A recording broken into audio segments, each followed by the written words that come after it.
Welcome, Ravens. I am your host, Morrigan Raven, and you're listening to Raven's Ramblings. We are on episode 9. Finally, 9. And this one is called Fashion Stealing. I'm welcoming again more guests to my podcast, and I'm really starting to like this, having other people to talk with and not having to sit here and just write things out to then read to you all. So let me know if you can comment on my podcast, or if you follow me on social media. Please let me know what you're feeling about this new type. This is probably now 4 I've done with other people, and I'm really starting to enjoy it. And there's a few more interviews that I've got lined up coming up into 2022. God, that's a word to say. Anyway, I am welcoming back to my podcast the wonderful Sophie from Scarlet in Chains, and also this time we have her wonderful partner Drew, funnily enough, also from Scarlet in Chains. So welcome to the chaotic rambling podcast that is mine. How are you both doing? Thank you for having us. We're doing good. Yeah. Good.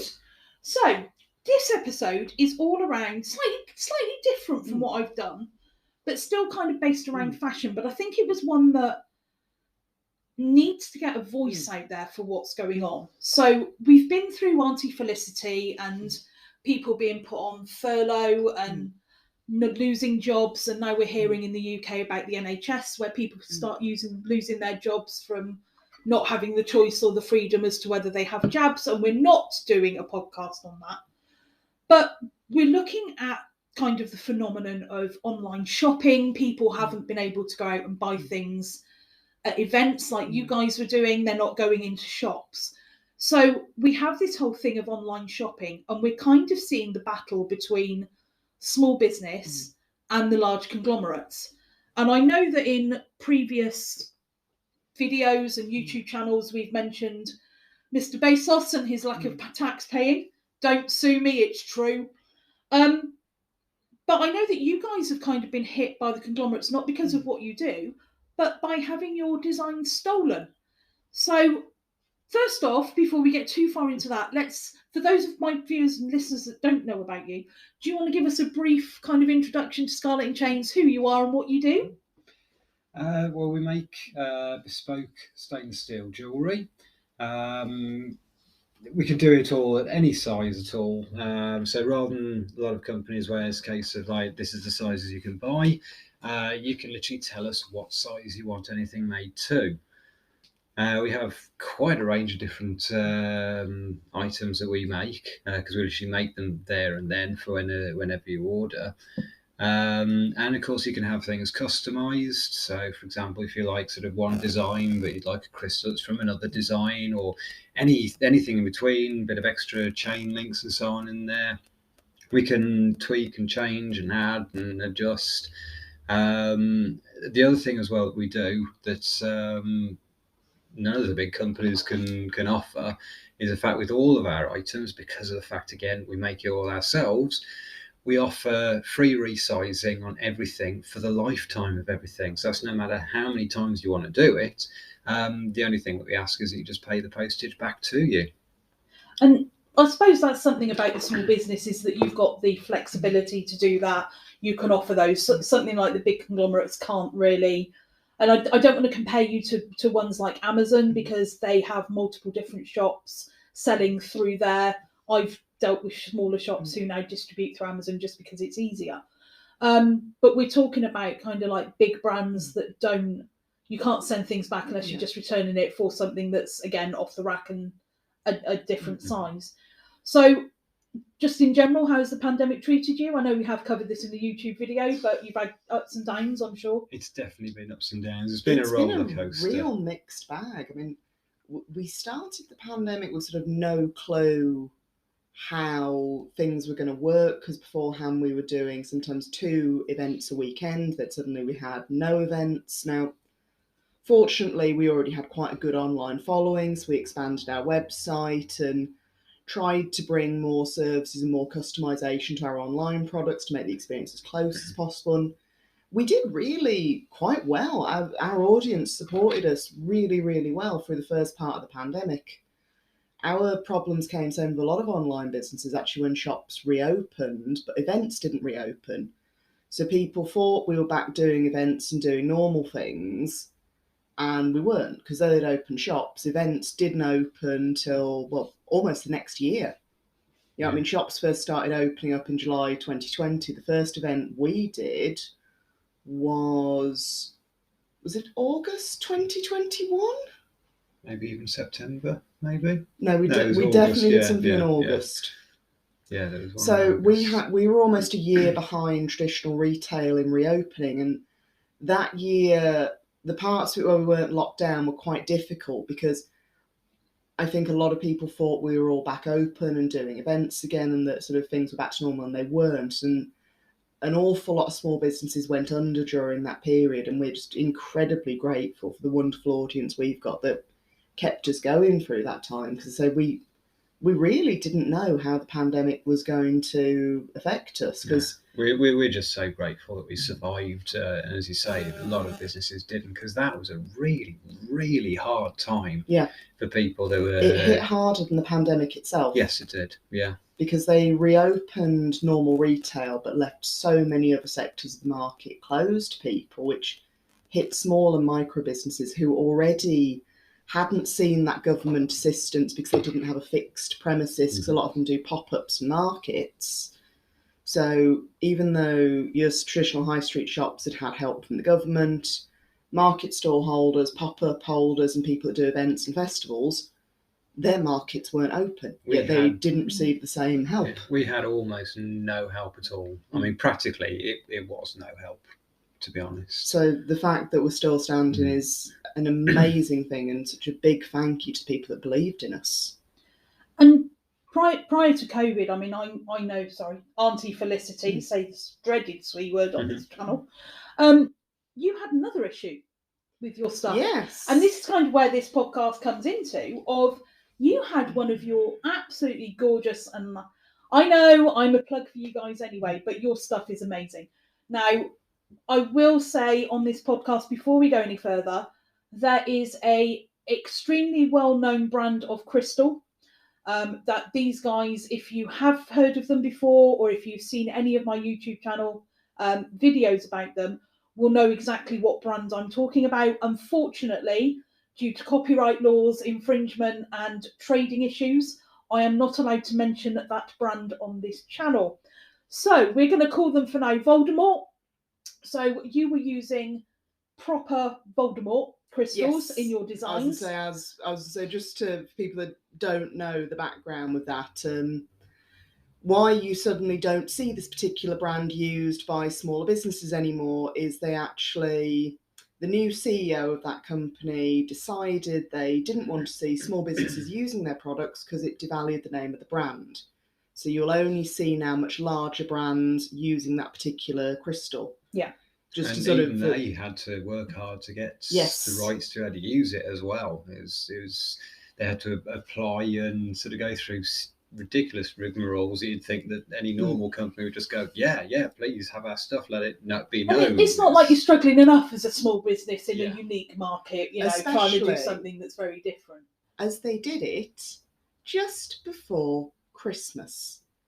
The other dreaded C word on this channel. Yes. 2020, while people were still getting back on their feet from the pandemic, this particular crystal company decided to pull the rug out from under people. So not only were we all sort of facing rebuilding brands, restructuring the way we worked, we then suddenly lost a base piece of our product. I mean, something that we've had since the very start, that our customers love and have collected certain colours of.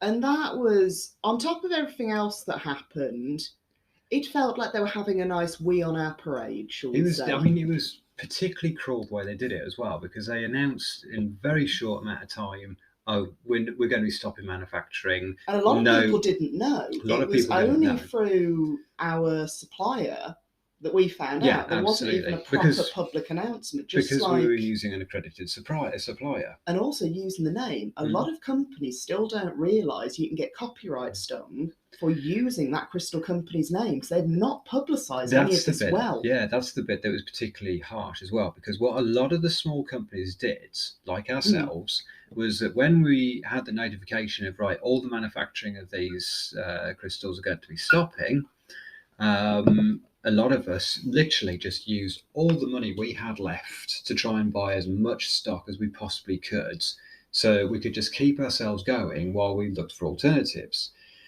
After we'd all done that, and this is where it's really, really cruel the way they treated us all.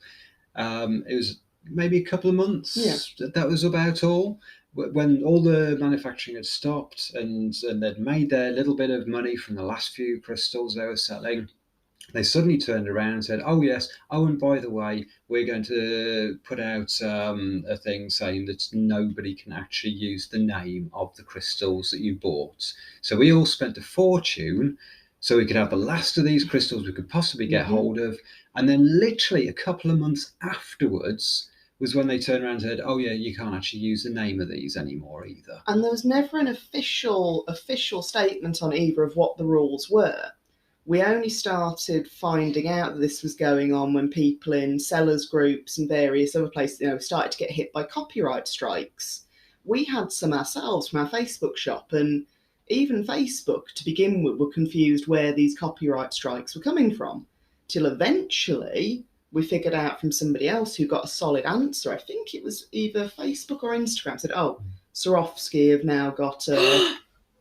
She said the word. May you be struck down in your path, madam. I was gonna say, you're gonna need to bleep that. It's fine, they don't know about me. But anyway, so this has happened. It's just yet another thing that's hit small businesses.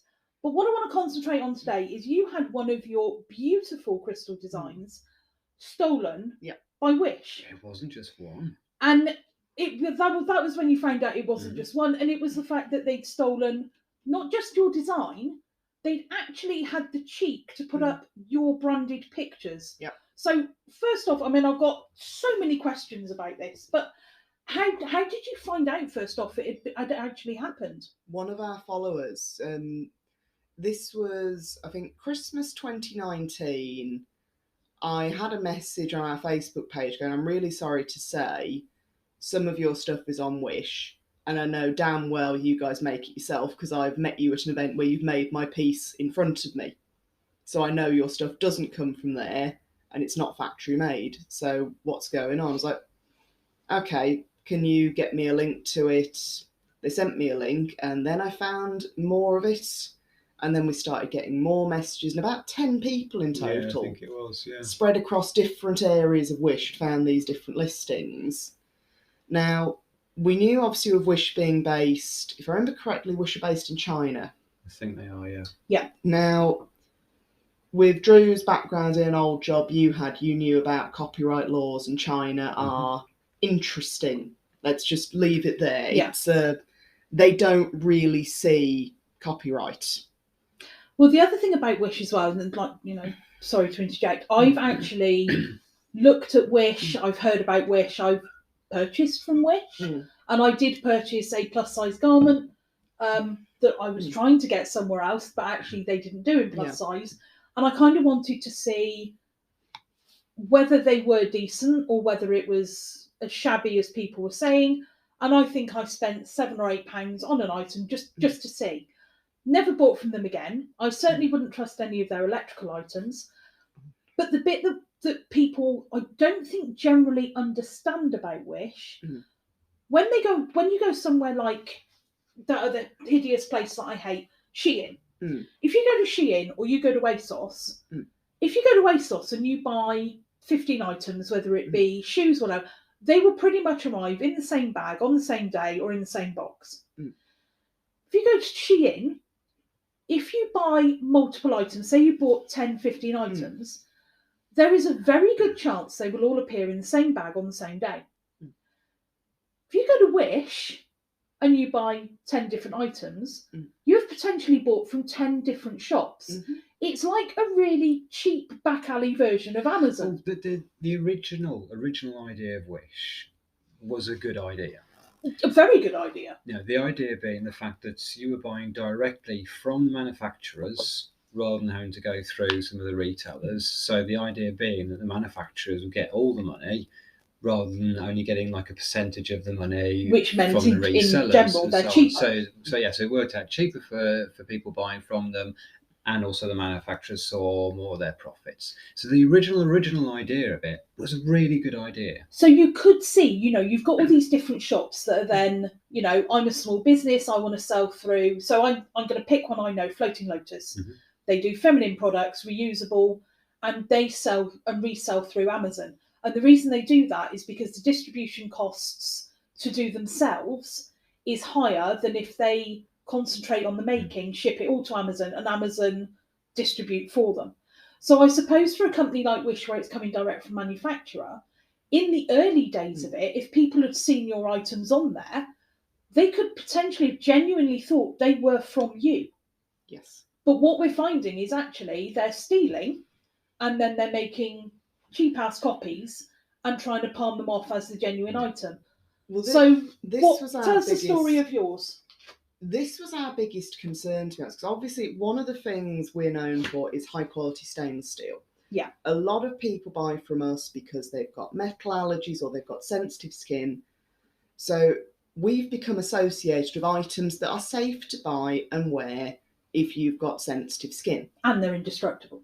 Absolutely. So my first biggest concern after oh my God, how on earth have these ended up on here in the first place? My second thought was, oh my God, I hope nobody with allergies has brought these thinking they're going to be the same quality as ours. Because unfortunately, there's this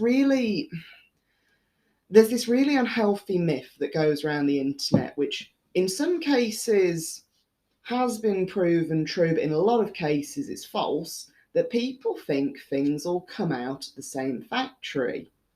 They really don't, especially when it comes to things like jewellery and handmade items that are stolen by these companies.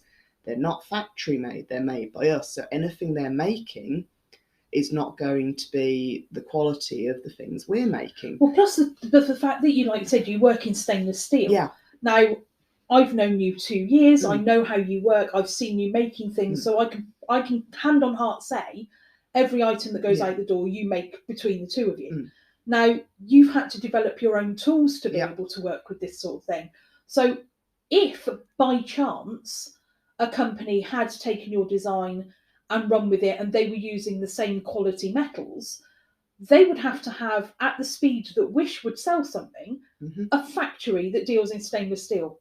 A factory of very, very specialised equipment. Yeah.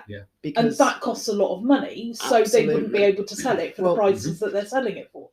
The few components we have that are factory made, such as our clips and our padlocks that couldn't be made by hand even if we wanted to, those we had to spend a long time tracking down someone prepared to make them because they require such specialist equipment which isn't available to a lot of these cheap factories that are knocking up things for the likes of Wish.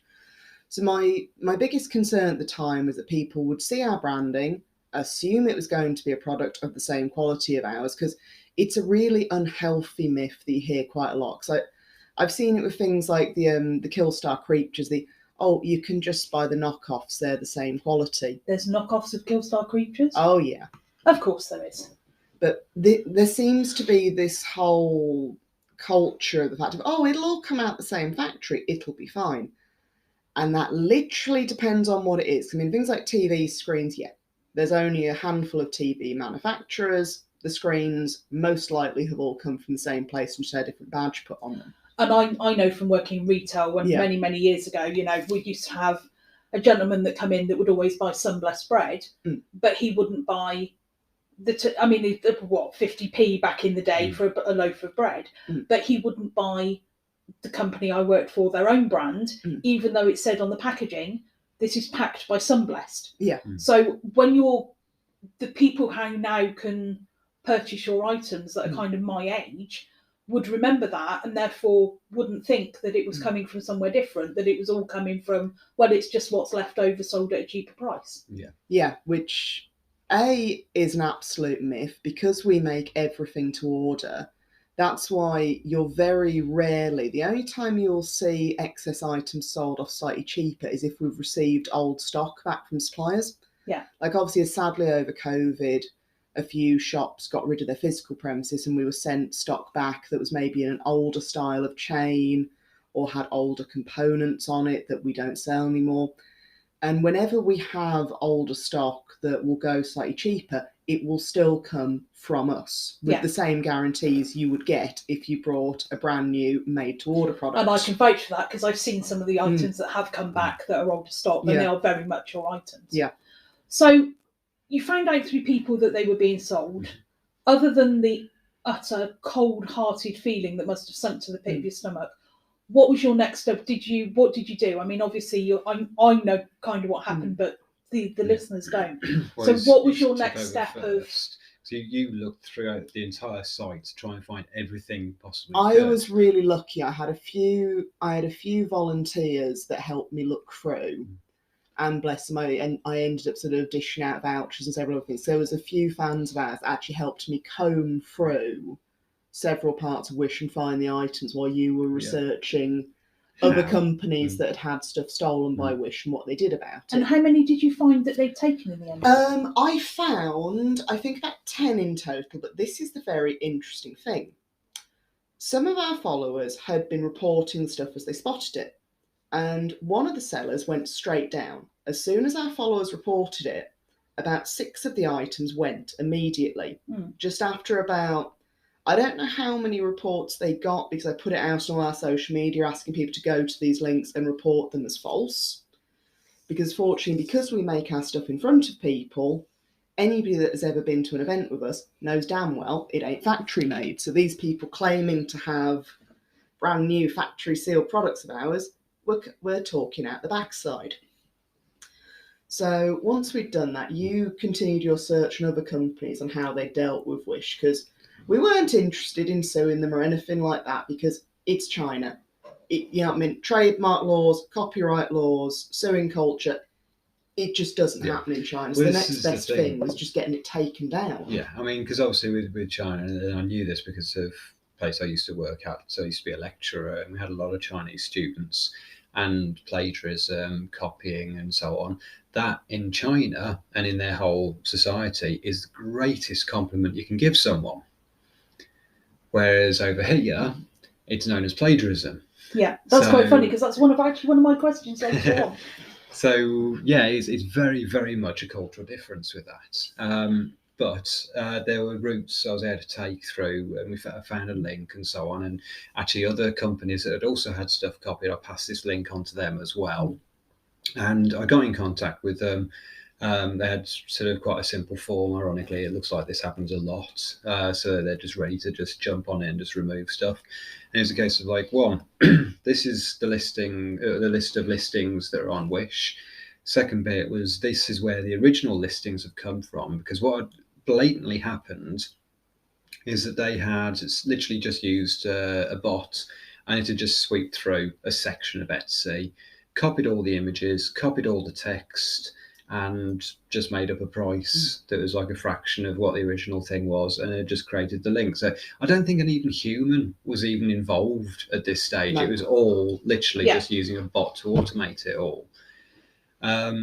So contacted Wish, listed where all the original listings from, and said evidence as well is the fact that the photos are our own photos. Well, all your photos are branded with your logo, so you can't. It's not even as if they photoshopped the branding out. Even the branding was in the photos. So it's a case of, these are our photos, these are our products.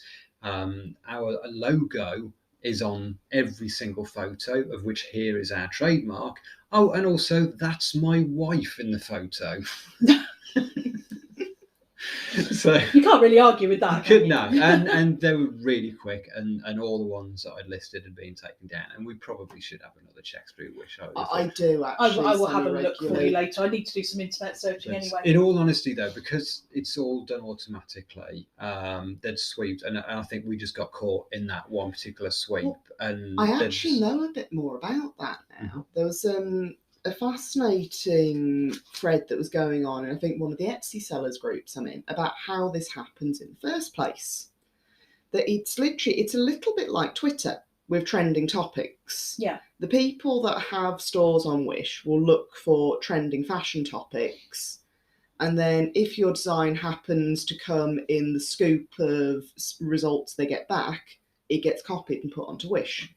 So it seems to literally be they have bots ready with algorithms to go, oh, body chains are very popular.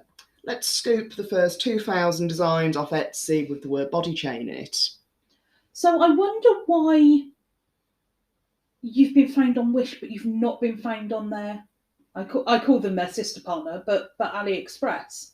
Have they got a different way of doing things? I know that AliExpress are a very similar company, but I've not actually heard of them stealing as many designs as you hear from Wish. The only thing I can think of, because after the initial takedown, to this day, and touch wood, I have never found any more on any other sites. I wonder if there is some sort of blacklist of companies that will actively defend their trademark. That would make sense. I would have thought so. Yeah. So once you've wonder, challenged them, you probably won't get caught out again. Yeah, because probably they'll have an algorithm that says if it contains this, exactly, do not touch. Yeah. So that might well be the fact we challenged it. Cross fingers, hopefully, and touching wood as we are. That might well be our time that we got caught. So had this ever happened to you before? Because this just all seemed to be 10 items, one hit, bang, they were up there, and then obviously you dealt with the situation. Just before we go on to the next topic, for any small business owners that are listening, trademark your logo. It is the best £80 you will ever spend. Because when situations like this arise, even if your trademark number is just for the UK, it's still valid proof of ownership for you. Because I know other companies have not got their stuff taken down as quickly as ours went down because they didn't have a trademark number to back up their ownership of the business. So that would be something I'd say to any small business owner listening. Spend the 80 quid, trademark your logo. You don't need a solicitor to help you with it like they often suggest. It's not that difficult to do. It's really easy. It was just an online form, basically. So back to... So yeah, great advice there. Thank you very much for that. So had this happened to you before? I mean, because you do quite some unique things, and I'm sure it's a lot of companies would want to stock your things. Have you been copied before? Plenty of times. There's plenty of things that we've had copied. They've never quite got them exactly the same. There's obviously normally little differences. The lunar. The lunar in particular. That's the ring in the chain, isn't it? Yeah. I think we're still the only company that's actually managed to get the chain properly through the ring. Normally you'll see a couple of sneaky jump rings or something usually joining the ring to it. Again, that's because of the fact we had to make the tools to be able to do it. So other companies have had to find other ways to sort of copy the design. It's an awkward one, because on one hand, we've definitely inspired them, on the other hand, it's now become a classic sort of collar shape. Yeah. There are lots of different takes in it, like leather and the O-ring, ribbon and the O-ring. So there's two sort of schools of thought on it. I think we definitely started a trend for chain O-ring collars, whereas beforehand, if you ever did see that design, it was normally only ever leather and the O-ring, because it was obviously that's much easier to produce. So I think we definitely started a bit of a trend for that, but it's difficult to know sort of how to feel about that, because it's sort of, it is now a traditional collar design, but we were definitely some of the first people to do it in chain, and it did used to annoy people like, oh, I've seen that on such and such. It's like, ours came out about 3 years. And that lunar design kind of is the basis for so many of your other items as well. It's a really good sort of solid base that suits everybody. I mean, the one thing that, though I never actually get that upset with people buying cheaper stuff off Shein or Wish, because we've all got our own personal budgets, and I'm not here to judge anybody on what their budget is. The one thing that I always find quite sort of disrespectful when it's done, and I see it on Facebook a lot, is there's always the one person that goes, oh, you can get it cheaper here. Now, to me, that would be a bit like somebody walking into your job and going, oh, so I see you're doing that. I know somebody that could do it for half the price. You're not. Oh, a bit you're like not tattoo worth- artists. Yeah, I could get that done for half the price of that £2,000 sleeve you've got there. Yes, we've all heard it. I find that's just very, very even if you think somebody is charging more than you'd like to pay, that's what they're charging. If you don't want to pay it, nobody's making you. And that kind of what I said that I feel is quite a good comparison. Now, as you know, I'm quite heavily tattooed. I have paid. I can pretty much tell you on one sleeve I've got £2,500 worth of artwork. I could easily have gone somewhere, and I've had people gone, "Oh, you've got a bat. My friend could have done a bat for £100 for you," but it's not the quality, and it's not what I would want to put on my body. If somebody wants to go for £100 bat, and you get an outline of the Batman symbol, and you don't get any real characteristics, so I suppose in a way, people will always have that mentality about everything. But if you look at it against your jewellery and everything that you do, against something like a tattoo, you're literally getting what you pay for. Yes. So you actually purchased your item off Wish before it got taken down, didn't you? Yes, we did. I think With was two of them, two we different purchased. items. Yeah. Now, what was fascinating with that, I don't think they were planning on making them. Probably not. Because it took a lot. I've not ordered many things off Wish. Its average is 3 to 6 weeks on certain things from what I hear. These took a couple of months, and the one got cancelled, if I remember correctly. Yes, it did, yeah. Because it was quite a complicated one. Well, because you got to do this. The one of designs they'd copied is one that takes us about 5 hours to make. Right? We don't sell it anymore, but we used to have one called the Cathedral Collar. Is that the one that's got all the different looped chains on it and then the stone in the middle? No, the Cathedral is a little bit like the belt you have, but it's a lot more complicated. Basically, it was designed to look like an inverted cathedral. Okay. And it was a pain in the butt to make. Looked amazing. It looked wonderful, but it was one of the hardest things we had to make. So I thought, let's see what you make of that. That was cancelled after about a month. Yeah. Which made us have the feeling that they get this stuff in without necessarily a plan on how they're going to make it. So I have a feeling that somebody looked at that and went, nope. And it's not like it was a screen printed t-shirt that you could just whack a design on something. So which item did you get?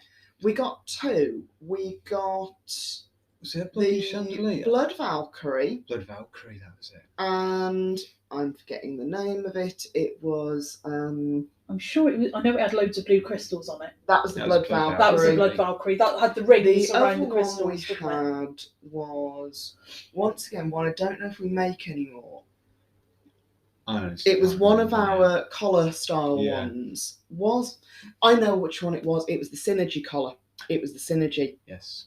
Which that one, like the harness, was an O-ring with a line of smaller O-rings coming off all four corners with 2 chains. Yeah. So both of those, they had an easier job with. And about 2-3 months later, they finally showed it, and the results were hilarious. There is a YouTube video. I was going to say, there is a YouTube video that I will try and link on the Anchor version of this podcast, which is hilarious if you want to watch it, of what happened. But Drew, you were the one who tested it.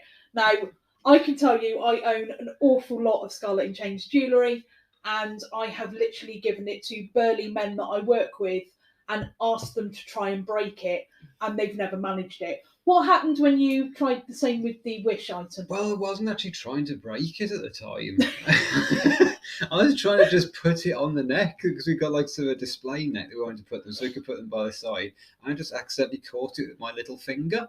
And, it literally fell apart. It literally fell apart. So, yeah, it was the quality was a little bit different. And can you remember how much you paid for it? Because I think that one at the time was about £35. The irony is, they weren't actually that cheap. For Wish, I think one cost us £12 and one cost us £7. So for Wish, ironically at the time, £12 is expensive, isn't it, on Wish? Well, so when you consider with the one that was £12, the full price of the item at the time was only £35. So it was about a third, which considering Wish normally is the home of like £1, £2, £3, they were quite expensive for Wish products. And the crystals as well that we used in our designs, they were just plastic. Oh, Pieces you of could tell they didn't plastic. have the same. Well, they had like glow, the air not bubbles in them. Yeah. because when you recorded it on YouTube, I mean, you've got to give up for camera quality, Yeah, lighting exactly, quality. yeah. And when you put your real one against it, Mm. you could tell it was like putting a sapphire against an acrylic bead. Yeah. There was just no comparison. But no, so we ended up Because we tested the strength of it a little bit afterwards, what was left of the thing after it sort of fallen apart. And then we ended up literally playing tug of war with ours, just as a comparison. But yeah, it was the quality was shocking. But I think that's kind of what that company was doing. It was as well the cheek of what they actually sent compared to the picture. It was a very thin. Basically, it was a bit like if you remember being a kid, you used to get the free necklaces of the magazines with the very, very thin silver chain. Oh, the ones that actually show you that you've got a metal allergy. Yeah. It was made of that. The O-rings on it were plastic. The crystals were plastic. And it had one of those lovely little lobster clasps that breaks after a couple of uses. And that is what they basically sent. What you're saying is you were very impressed with what they came up with. Oh, yeah. Well, I was thinking at least that maybe they'd have gone for an aluminium chain or something in the same thickness, because originally I was thinking... Well, like kind of keychain, retro 90s key wallet kind of chain. Yeah, because I wondered if maybe they'd try something like that and something maybe like aluminium, which is much cheaper and easier to work with, because in the very, very early days when we were trying to model tools, we did used to use aluminium. Well, we tried all sorts of different just to try things out, because it was so much easier to work with. We'd model things out in aluminium chain before we'd start using the old steel chains. In our early days when we hadn't perfected the tools yet and it was quite hard to work with. So I thought maybe they're going to say use aluminium or something, so it at least look similar. But no, it was literally out. You see a lot of things, the Wish version and the normal version, but they didn't even try. Well, we will link that video down below. So you touched on it earlier. You were talking about copyright in China and how to have something copied is a form of flattery. Obviously, you're not flattered by what Wish did. No. But in general, what are your feelings? Not necessarily about your products, but obviously being in the alternative community, the way you dress, the way you are. I know that I've seen people attempt to copy my style, and I'm kind of like, that's really cool, because I've kind of boosted my own confidence a little bit.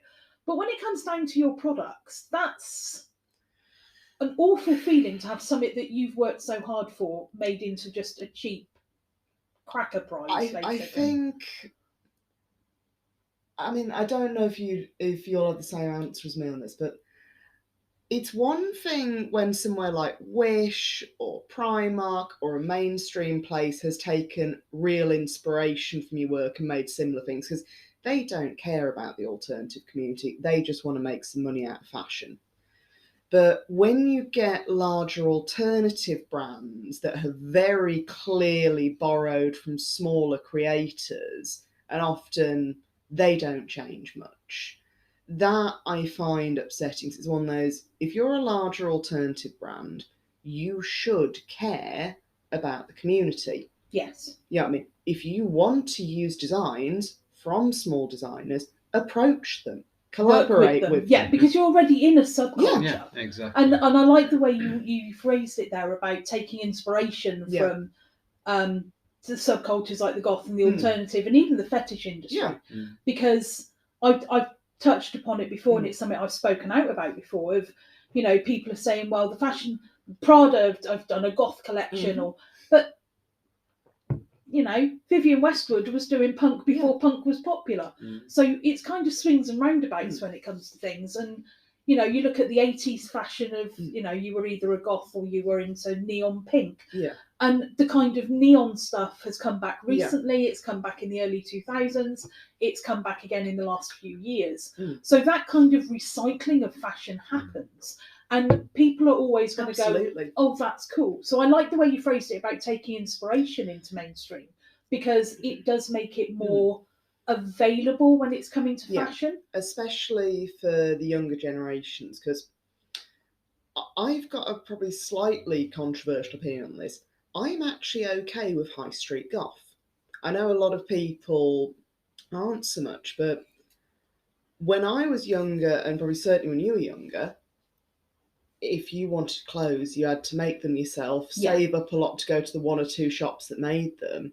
I think it's really nice for the younger generation of baby bats growing up to actually be able to be, you know what I mean, 11, 12, 13-year-old shopping with their mom in Tesco's and go, oh, that velvet dress is really nice. And we're in a different time shift. I mean, if you to look at a 12-year-old when I was younger, we were doing textiles at school. We were doing screen printing. We were sewing at home. We were doing embroidery with Gran. We were learning how to knit and crochet. These days, some of the kids, it's gaming. It's a whole different genre of what they're interested in. It's music. It's sports. It's gaming, or it's on the internet doing social media. So you don't have that creativity necessarily. There's not as much practical stuff in schools, even. I mean, things like screen printing and that we had the opportunity to do in textiles. More and more practicalness is being taken away from the younger generation through health and safety. Well, health and safety and now, costs. Yeah, I mean, I remember when I was at school and so on, I was dealing with hydraulic and pneumatic systems, pistons, and God knows what. I really doubt that they'd be able to touch anything like that now. No, and when you're losing those basic skills, and I think this is where the fast fashion industry has kind of boomed, is because, if my other half, he said to me the other day, is it time that these socks go in the bin, or can you darn the heel for me? And I went, I've done it 3 places in the same time. They're done. I can't physically do them again.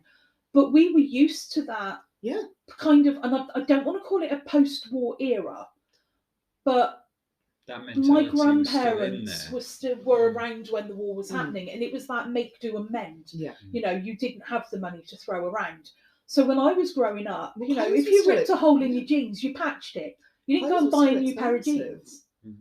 And people these days, certainly the younger generation, they don't all have that technical skill of being able to sew or patch or darn, or even know that you can buy an iron-on patch and put a bit of fabric behind it and patch your jeans. But they want everything to be pristine and new. So that has kind of boomed the fast fashion industry as well. Clothing is a lot cheaper, even though a lot of things have gone up in price, which is probably why there's so much thought, I can get it cheaper elsewhere, is because the last few generations, whereas when I was younger, a new outfit was a special occasion. You know what I mean? You'd maybe, as a teenager, get 3 or 4 new outfits a year, and 2 of those probably were Christmas and birthday. Now it's all, we're going out on Saturday night, let's go and buy a new outfit. Because Primark, if you wanted cheap clothes when I was a teenager, it was a case of charity shops, and you were just starting to get basics in places like Asda and Tesco's, where you'd maybe get some black vests or a black skirt that you could customise a bit, but clothes were expensive. And I think the difference was then is you buy a Raven dress or you buy an Omen top, and we've still got some of them in our wardrobe now, nearly 20 years later. Still going, exactly. And that's, I think, sort of why I don't often bulk at prices of slow fashion alternative brands, because I know the quality's there. But for these younger people that are like, why is this necklace 30 quid, but I can buy one for 3 quid in Primark? Because that's all they've known. Yeah. They've not really known the fact that, we can't do fast fashion forever. Our planet literally will not let us do fast fashion forever, and it's going to be quite a rude awakening. That, when I was going to school, a pair of school trousers could be £25-30. Yeah, you could pick up a pair of trousers in Primark for 6 quid, and you could probably buy 4 or 5 pairs. Then it's probably close to 50 now. Yeah, and it was a lot of money. But so that. Going back to where we were, I suppose, of taking inspiration from other things. And I've said it before, some of the fashion industry, the high-end brands and the high-end designers will take, that person's done a painted top. Let me do a painted top and call it fashion and put it on the Paris runway.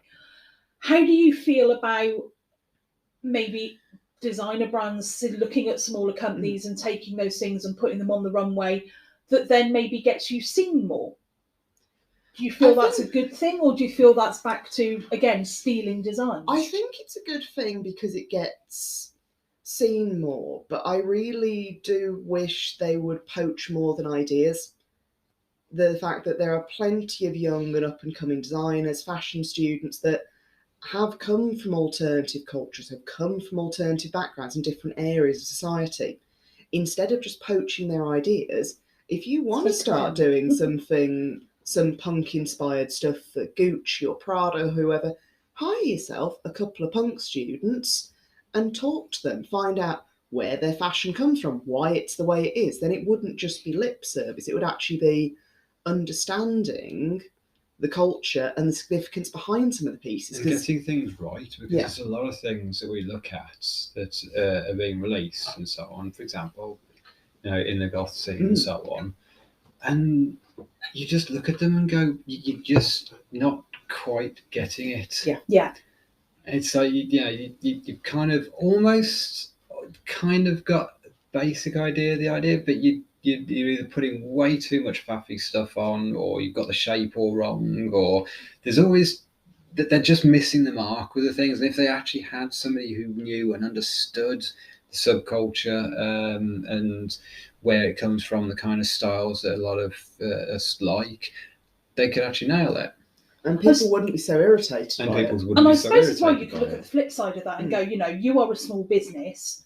Wish, who is a big conglomerate trying to do it cheap, has copied you, and people want to go for that. So just hear me out. If someone like, I don't know, who makes jewellery, Tiffany's, turned round and they became they have become a lot more popular these days. If they came out with a chunky silver chain that was like your lunar collar, and they were selling it for £500, and your lunar collar was £30, would that put your sales up? Because people are then going, actually, I can get it here for 30 quid instead of 500, and it looks the same. It'll be a mixture. I would say that there'll be some people that are going like, I want the Tiffany one because it's a Tiffany one. Yeah. Which still amazes me, and feel just like so flattered is the fact that people turn around and say, I want a Scarlet and Chains item, and that still just balls me over. It's just. Wow. Come to my house one day, Drew, and look at my collection and realise how much I've bought on you. Still, I just feel so honoured the fact that people turn around and say that. But there'll be people that haven't got that kind of a budget, in which case, hopefully, it would be us they would end up coming to, because we're probably more of a mid-range budget, I would say we are. It's the thing, because we're a slow fashion brand and we look after our items for life. And we look after our customers as well, because at the end of the day, all you have to do is contact us and say, I like this, but can we just do a little tiny change to it? Or I want it longer or shorter or anything like that. We try to look after everyone. I think the more people understand slow fashion, I think the more businesses like ours hopefully will continue to grow, of where people realise that we're getting to the point where we can't keep buying £3 necklaces from Primark several times a month because we're running out of resources. And I think it's not the place to discuss this because so many issues around it. But there's a lot of sort of interesting ethical ins and outs. With the fact that we're in a point in history where people have very low budgets and have been used to very cheap clothing, but we're also in an era where we are now starting to run out of resources, and cheap clothing isn't going to be an option for and we're becoming more much conscious longer about how we're buying. We're not just buying for the sake of it. We're being consciously buying what we're doing. So I'd say it would be nice, if places like Tiffany that catered more to alternative people that had higher budgets and wanted things like that. But I think you would always get, as Drew said, people that want that Tiffany name on something. So it's like Killstar's tracksuits the other day. You can buy a black velour tracksuit from anywhere, but some people are quite happy to spend double the price because it says Killstar. True. I think it sort of comes down to that. With some brand names, the brand name alone will elevate the worth of the item. So we're close to running out of time. So I'm going to ask you one last question. Have you ever designed something? I'm going to literally flip this on its head. Have you ever designed something and sold it and then found out maybe 4 or 5 months later that somebody else got there first? Because I know a lot of your designs are very, very unique. Off the top of my head. To my knowledge, no. But it's not beyond the realms possible, especially with some of our more fetishy designs. That somebody, for example, 40 years ago might have done something similar. It's been forgotten about. Yeah, I mean, for example, things like our Rockstar collar. Yeah, that's just a classic fetish It's a classic design. fetish design. There's plenty of people that do a collar that has a ring on it, be it made from leather, be it latex, be it ribbon. There's all sorts of different ones. It's kind of a standard design. To my knowledge, no. But because we're working with fetish and goth influences and they're fashions that have been going for a long time, things will inevitably get recycled, but nothing has ever been deliberately. And is that because recycled. And what do you do to combat that? Do you go out, do you do your research? Do you come up with a design and go, let's put in stainless steel O-ring harness and see what images come up on Google? How do you combat, or how do you research to know that you're not accidentally doing something that somebody else has maybe spent 4 or 5 years designing? I think a lot of times we're quite active on Pinterest. Yeah, we're quite active on Pinterest and so on. Always keeping our eyes open, not just with chains and so on, with all sorts of different things, fashion-wise. And because a lot of our designs often are growing off a base that we know is our original design, it's a case of looking to see if anybody else has done anything similar. Like one of the designs in our latest collection, I think it was our Lilith Rosary one. I did a bit of a trawl for Etsy and places like that to sort of see if anybody had done anything. So obviously people had done rosaries and that before, that's nothing new. But it was a case of, was it too close to anything anybody else done? I didn't come up with anything. But it's one of those things, of anything creative, the ideas do get recycled, and if there is any inspiration from anybody else, it's never been deliberate. Yeah, and it happens with all sorts of things where it's not deliberate. I mean, I've worked with bands in the past where one of them came up with a song, they'd literally got the thing recorded and it done everything, released it, and everybody went, that riff's from this song, and they just went, oh my god, yes, Cue Metallica. Yeah, yes. Yeah.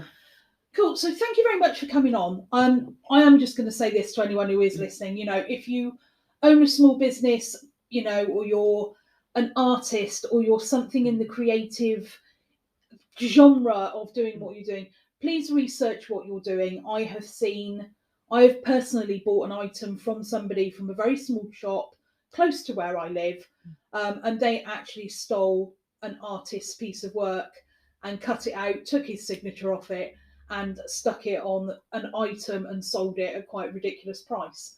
Now, I wasn't aware of this until I researched the image, and then I contacted the artist and told him what was going on, and it was quite a nice conversation. But all I would say is, you know, if you can't afford the big items that are out there, and you know, Scarlet chains are not massively unaffordable, but if you are struggling, please just be aware that if you buy from somewhere like Wish, if it has a branded picture, 9 times out of 10 it's a stolen design, and you are not going to get the quality that you are expecting from that original person. And if you are somebody out there that accidentally does buy something, or you see something that's not quite right, or you see something on a t-shirt, if you then buy that t-shirt, please credit the original artist, especially if you put it on social media, because 1, it alerts them to their designs being stolen, and 2, it gives credit to the proper people and not those that have just gone, here's an Autobot, let's take this design. So thank you very much for listening. It has been quite a long podcast today. But as always, you know, whatever you want to do in life, you wonderful people out there, as I've always said to you all, just do you. You've been listening to Morrigan Raven and Raven's Ramblings.